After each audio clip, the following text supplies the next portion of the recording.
I always think that the work of leadership really begins when you proclaim that that's something you want to do and you make that commitment process. The CEO series, unlike other diversity, equity, and inclusion efforts, is really not about CEOs giving back to this. It's about giving something to themselves. And so often as CEOs, we are asked to participate and help the community and do these things. And what we've learned through this process is actually CEOs need to be nurtured.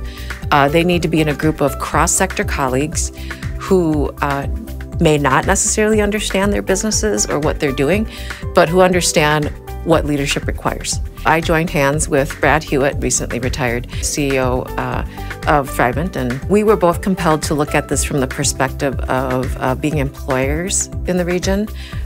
We figured we could not change dynamics out in the community that we couldn't control, but that we could control our own organizations.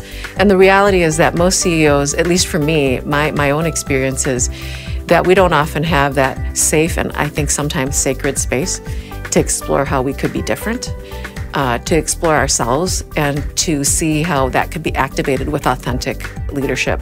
And I have also permission to make mistakes. So I think what we've created is a venue where CEOs and executive leadership can actually be, in a sense, in a community with each other to explore and to think through ideas without judgment and to actually move work forward.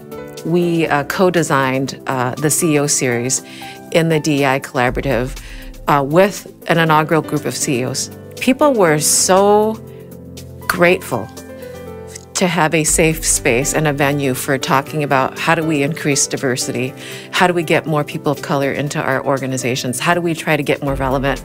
They wanted a safe space to actually explore what diversity, equity, and inclusion meant for them as leaders, how they could move their organizations, how they could work with their boards, and how they could actually make progress as a collective. And leadership requires that we, if we're going to focus on equity and really move our organizations and the region, that we do some disciplined self-examination, some unpacking of who we are, what we represent to our organizations and beyond, and that we do it in a place where others can actually understand us and they can assist.